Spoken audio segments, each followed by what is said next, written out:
Hello students, तो आज हम डिस्कस करने वाले हैं एक ऐसा क्वेश्चन जो कि सीबीएसई ने पिछले साल पूछा था अपने 12th बोर्ड के एग्जाम में। ठीक है, क्वेश्चन क्या था वो पीछे लिख रखा है मैंने, और मैं उसको पढ़ भी लेता हूं एक बार। मैं अभी आपको ये बताने वाला हूं कि इसका सोल्यूशन कैसे देना चाहिए था और आंसर को किस तरह, सब्जेक्टिव आंसर को किस तरह लिखना चाहिए था।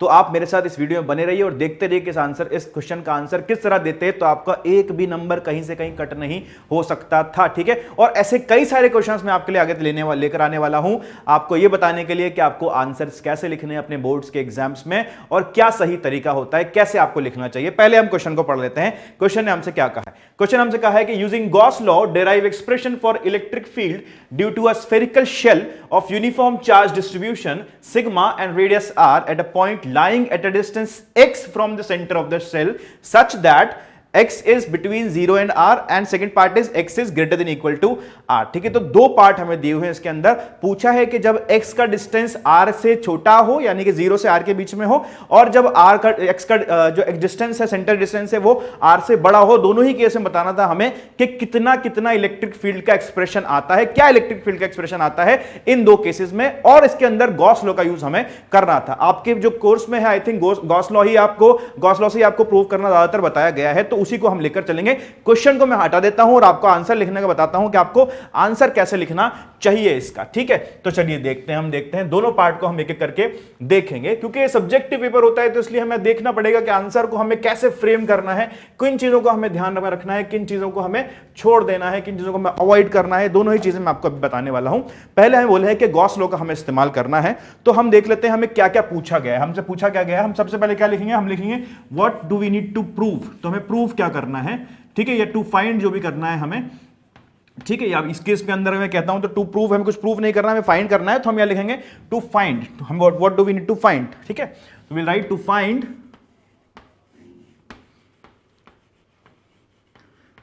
हमें ये ढूंढना है एक्सप्रेशन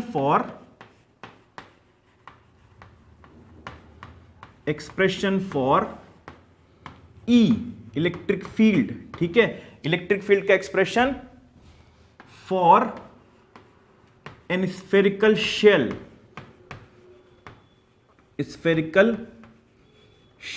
ठीक है, ये हमें बताना है। ठीक है, कहां कहां बताना है? एट x 0 से r के बीच में and x greater than equal to r। ठीक है, what are the things that we have been given. जो हमें दिया गया है वो क्या है, उसको हम लिख लेंगे अपने गिवन में। हमें दिया क्या है कि जो चार्ज डेंसिटी है इस शेल के ऊपर, वो क्या है? चार्ज डेंसिटी है इसकी सिग्मा। चार्ज डेंसिटी क्या है? इसकी सिग्मा है। और इसका रेडियस क्या है? इसको ऐसे आप लिखो, charge density is given sigma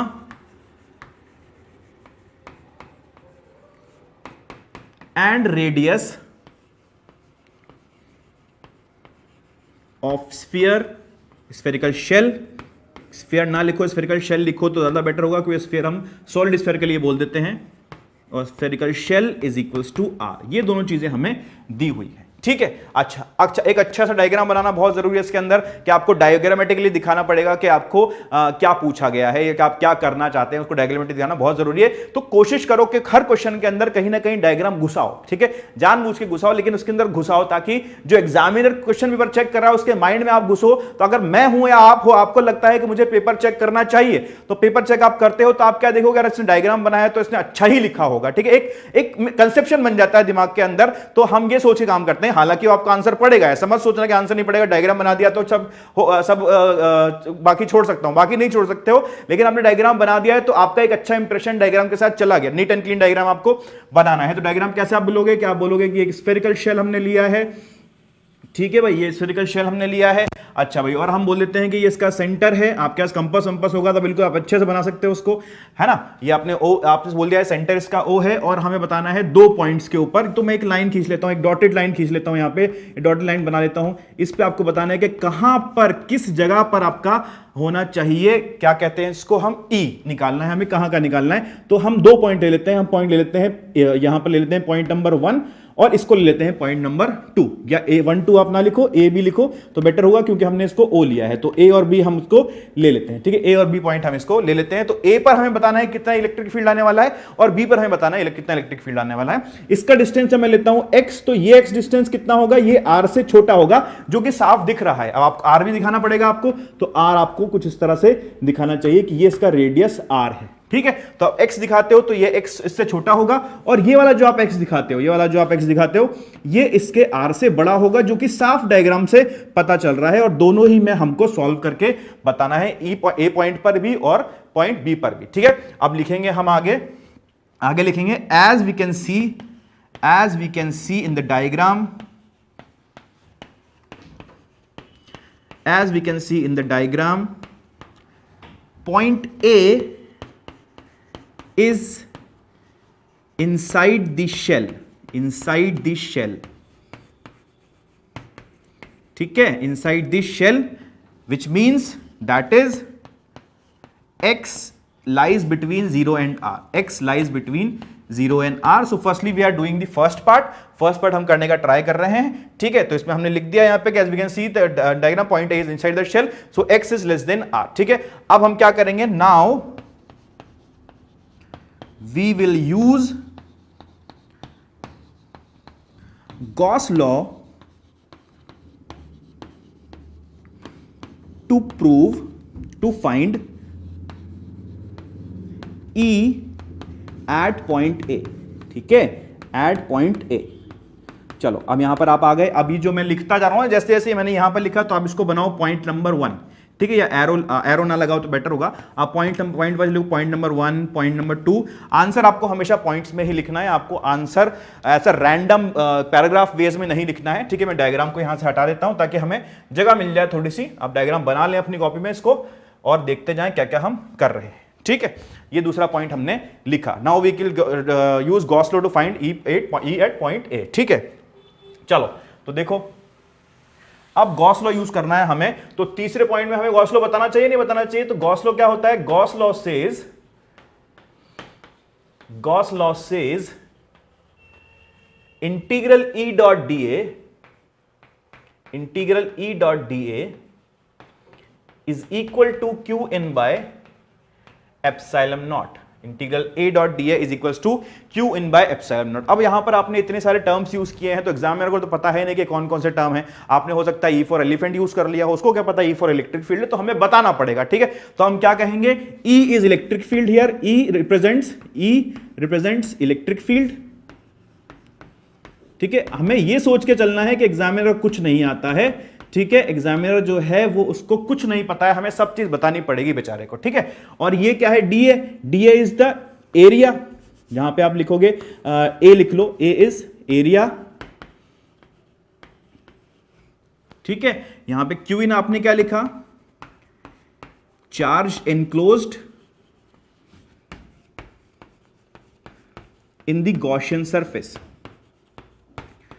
charge enclosed in the Gaussian surface, ठीक है।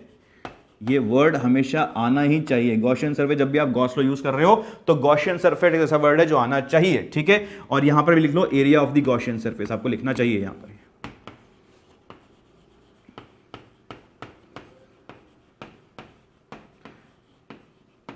ठीक है। और यहां पे इलेक्ट्रिक फील्ड क्या है, जिस भी पॉइंट की हम बात कर रहे हैं उसकी इलेक्ट्रिक फील्ड हो ऑब्वियसली। और एप्सिलॉन नॉट आप जानते हैं, एप्सिलॉन बताने की जरूरत नहीं है, इतना एग्जामिनर हम मान के चलते हैं, एग्जामिनर को पता होगा एप्सिलॉन नॉट क्या होता है, ठीक है। यहां तक हम आ गए। अब हमें क्या करना है, अब हमें निकालना है, हमें डायग्राम फिर से बनाना पड़ेगा। तो हम इधर का बना देते हैं, इधर का हटा देते हैं। ये आप लिखते जाएं, जैसे जैसे आप लिखते जा रहे हैं वैसे वैसे मैं आपके हटाता जा रहा हूं, ठीक है। क्वेश्चन भी यहाँ से हटा दिया है, क्वेश्चन भी हमें पता है क्या पूछा है, तो हम क्वेश्चन भी हटा देते हैं। क्वेश्चन तो मैं पहले हटा दिया था, ये हमने हटा दिया है, ठीक है। अच्छा, चौथा पॉइंट क्या हो जाएगा हमारा, चौथा पॉइंट हो जाएगा, हम डायग्राम फिर से दिखाएंगे। डायग्राम के अंदर क्या बोलेंगे कि हमारा डायग्राम है, ठीक है। अब इस बार आप हो सकता है कि थोड़ा छोटा डायग्राम बना लें, ताकि इतना बड़ा डायग्राम ना बनाएं जितना पहले बनाया था, क्योंकि आपको उसको एग्जामिनर को पता चले कि ये डायग्राम जो आपने बनाया था उसका ही पार्ट है, ठीक है। वापस से आप शो करने को उसको बना रहे हो, ठीक है। तो ये पॉइंट ए है और ये पॉइंट बी, जहां पर हमें पता करना है, पॉइंट ए सॉरी, जहां पर हमें पता करना है कितना इलेक्ट्रिक फील्ड होने वाला है। तो हम क्या करते हैं, ए पॉइंट पर एक गॉसियन सरफेस बना लेते हैं, जिसको हम डॉटेड लाइन से शो कर दें। आपके पास डिफरेंट कलर का पेन हो तो आप उसको उससे कर सकते हैं, इसको ऐसे गॉसियन सरफेस आप ऐसे शो कर सकते हैं, और यहां पर आपको लिखना पड़ेगा कि ये एक गॉसियन सरफेस है, ठीक है, ये आपको एक गॉसियन सरफेस मानना पड़ेगा, लिखना पड़ेगा, बताना पड़ेगा ये गॉसियन सरफेस है, नहीं तो एग्जामिनर को कैसे पता चलेगा गॉसियन सरफेस, ठीक है। और ये आपका स्फीयर ऑफ रेडियस आर, ये आपका स्फीयर ऑफ रेडियस आर, और आपको बताना पड़ेगा कि इसके बाहर जो चार्ज डेंसिटी है वो सिग्मा है, जो कि सब जगह फैला हुआ है charge, plus plus plus plus ऐसे बना दो तो बेटर है, अच्छा लगता है, ठीक है। यहां भी आपने plus plus plus plus plus plus करके बना दिया है, ठीक है, ये हमें पता चल गई भाई बात। अच्छा, अब हमें प्रूव करने की बात आती है, तो हम फिर से गॉस लॉ यूज करते हैं, तो आप लिखेंगे यूजिंग गॉस लॉ,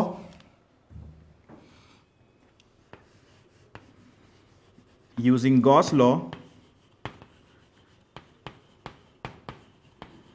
क्या आप लिखोगे, आप लिखोगे, आप लिखोगे, क्या लिखोगे, E डॉट डी ए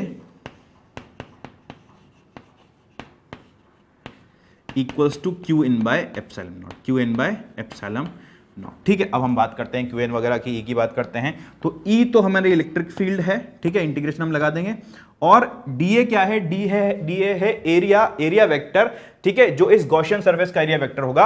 और एरिया वेक्टर क्या होता है, एरिया वेक्टर होता है आपका जो आपने स्फीयर लिया है उससे बाहर की तरफ निकलता हुआ एक एरिया वेक्टर होगा, जो डायरेक्शन होगा वो आपका एरिया वेक्टर दिखाएगा। तो एरिया का डायरेक्शन तो आपको पता चल गया, और एरिया का मैग्नीट्यूड क्या होगा, स्फीयर का एरिया क्या होता है, वो होता है 4 पाई आर स्क्वायर, ठीक है, 4 पाई आर स्क्वायर। यहां पर आपने आर कितना लिया है, एक्स, तो ये 4 पाई एक्स स्क्वायर आपके पास आ जाएगा, कितना आ जाएगा, 4 पाई एक्स स्क्वायर आपके पास आ जाएगा, ठीक है, अच्छी बात है। और यहां देखो डॉट प्रोडक्ट है, तो E D A cos theta हमें लिखना चाहिए था, तो आपने यहां पर कुछ नहीं लिखा, तो यहां पे लिख दो कॉस जीरो, कॉस जीरो। ये चीज समझाएंगे हम एग्जामिनर को कि हमने ये क्यों लिखा है यहां पर, ठीक है, ये चीज हम समझाएंगे यहां पर, is equal to Q in by epsilon naught. अभी यहां पर हम क्यू इन को क्यू इन ही रहने देते हैं, ठीक है, एक एक स्टेप, पहले एलएचएस सॉल्व करते हैं, फिर आरएचएस सॉल्व करते हैं, फिर हम यहां पर रीजन लिखेंगे कि हमने ऐसा क्यों किया। हमने बोला कि ई तो हमें निकालना है, ठीक है, हमने बोला area of Gaussian surface, area of Gaussian surface क्या लिखा हमने, 4 पाई एक्स स्क्वायर, पूरा पूरा हम बताएंगे। एरिया ऑफ गॉसियन सरफेस हमने लिखा है 4 पाई एक्स स्क्वायर, ठीक है, और हमने लिखा है angle between E and A, angle between E and A is 0 degree, is 0 degree, और इसको चाहो तो आप यहां भी दिखा सकते हो, ठीक है, ये आपका ई है, ई का डायरेक्शन इधर आएगा, ई का डायरेक्शन इधर आएगा, मान लेते हैं ई का डायरेक्शन इधर आ रहा है, ठीक है, तो ए का डायरेक्शन भी इधर ही आएगा, दोनों डायरेक्शन सेम आएंगे, तो ई डॉट ए जो है वो ई ए रह जाएगा, ये cos 0 का वैल्यू 1 हो जाएगा, ठीक है। अब यहां पर हम पहुंच गए, अब आगे चलते हैं, हम यहां से आगे चलते हैं, तो आगे क्या देखेंगे,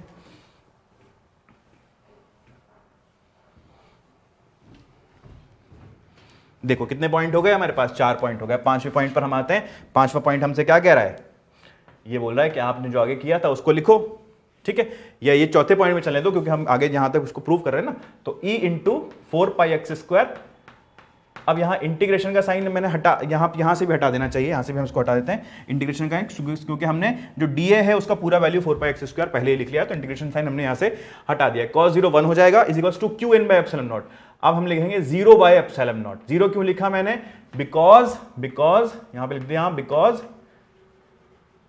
Q in is equals to 0, ठीक है। अब यहां पे लिखो q in 0 as there is no charge, as there is no charge inside the sphere, inside the shell, inside the shell, कोई चार्ज नहीं है शेल के अंदर, ठीक है, ये आपको बता दिया। अब यहां से आपको क्या पता चला, यहां से आपको पता चला कि ये तो पूरा जो है ये पूरा ही 0 के बराबर आ जाएगा। तो यहां से आपको क्या बोला कि E बराबर 0 आ जाएगा। तो आप अपने 5वें पॉइंट में क्या लिखोगे, electric field at point A, electric field at point A, point A is 0, ठीक है। इसको आप यहां पर ऐसे शॉर्ट में लिख सकते हो, ई ए बराबर 0, ई ए इज इक्वल्स टू 0, ठीक है। यहां से हमने ये सीखा, अच्छा चलो अच्छी बात है। अब हमें निकालनी है इलेक्ट्रिक फील्ड कौन से पॉइंट पर, एक बाहर वाले पॉइंट पर। तो हम और आगे चलेंगे अब, ठीक है, अब और आगे चलेंगे हम, अब बाहर वाले पॉइंट पर निकाल के बताएंगे। तो फिर से हमें डायग्राम बना देना चाहिए, है ना, फिर से हमें डायग्राम बनाना चाहिए, तो बना लेते हैं हम फिर से डायग्राम। क्या कहता है हमारा डायग्राम, अब फिर से बनाया तो उसको, अब ये उसे बोलेगा कि एक स्फेरिकल शेल है, ठीक है। आपने फिर एक छोटा सा डायग्राम बनाया एग्जामिनर को दिखाने के लिए, और बोला कि हमारे पास अब जो पॉइंट है हमारे पास वो x दूरी पर है, और ये x दूरी कितनी है,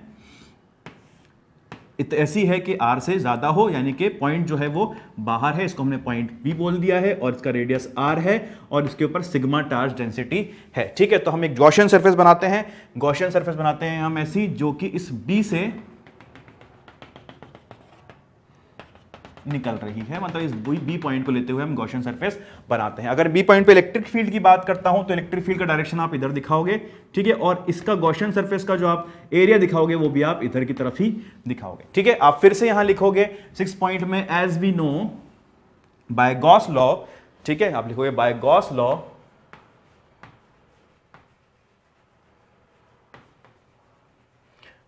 law E dot A equal to Q in by epsilon naught. ठीक है, ये आपने लिख दिया यहां पर। यहां से E आपको निकालना है, A आपको पता है, A कितना हो जाएगा आपका, A हो जाएगा 4 पाई एक्स स्क्वायर। ठीक है, एंगल इन दोनों के बीच में साफ साफ दिखा रहा है कि ये 0 डिग्री है, तो cos 0 आप लिख दोगे उसको।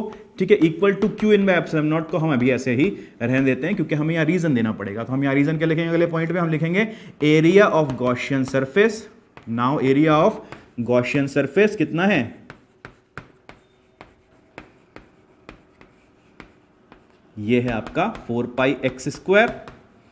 ठीक है, और angle between E and A, angle between E and ए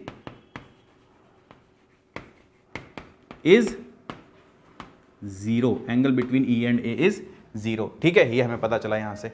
तो हम यहां से क्या कह सकते हैं, E into 4 pi x square. ठीक है, अगले पॉइंट में हम लिखेंगे E into 4 pi x square जो है वो किसके बराबर है, क्यू इनक्लोज कितना है यहां पर, आप देखोगे आप क्यू इनक्लोज कितना है, सिग्मा इंटू ए के बराबर, सिग्मा इंटू ए के बराबर बटे एप्सिलॉन नॉट यहां पर आ जाएगा। ठीक है, उसको हम करते हैं आगे।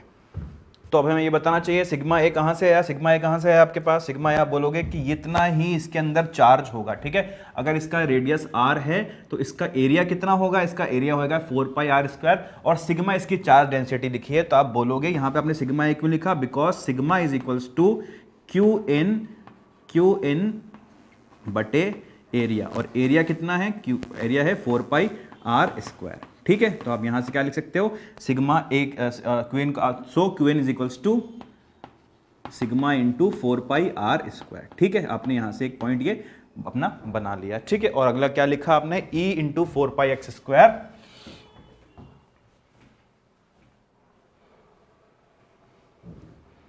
आपने लिखा E into 4 pi r square, 4 pi x square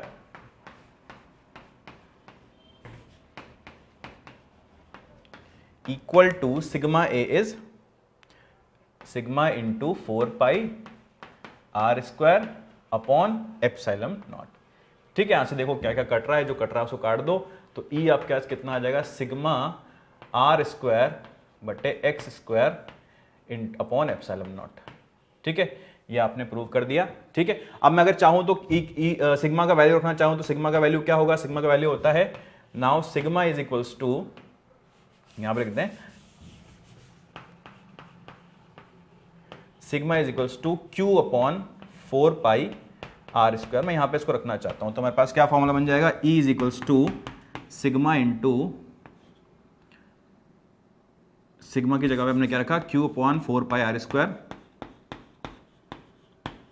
to r square upon epsilon naught to x square. ठीक है, ये आप देखोगे आर स्क्वायर से आर स्क्वायर कट जाएगा, आपके पास फॉर्मूला क्या बनेगा, 1 by 4 pi epsilon naught into q by x square. ठीक है, ये आप देख सकते हो E इक्वल्स टू के क्यू बाय एक्स स्क्वायर वाला जो फॉर्मूला हमारा आता था वो बन गया है। ठीक है, आपको ये भी बताना चाहिए, आपको दोनों ही बताने चाहिए। ठीक है, आपने उसको भी रख दिया, सिग्मा के टर्म्स में बता दिया आपको, sigma r square upon epsilon x square. ठीक है, आपने सिग्मा के टर्म्स में भी उसको बता दिया, और आपने क्यू के टर्म्स में भी आपको आंसर बता दिया, तो दोनों ही आंसर आपने उसको बता दिया। ठीक है, आप लास्ट में क्या लिखोगे, लास्ट वाले पॉइंट में आप क्या लिखोगे, कंक्लूजन। ठीक है, तो कंक्लूजन क्या हुआ हमारा, कंक्लूजन हमारा हुआ कि E at A, electric field at point A, electric field at point A is equal to EA equal to 0, and electric field at point B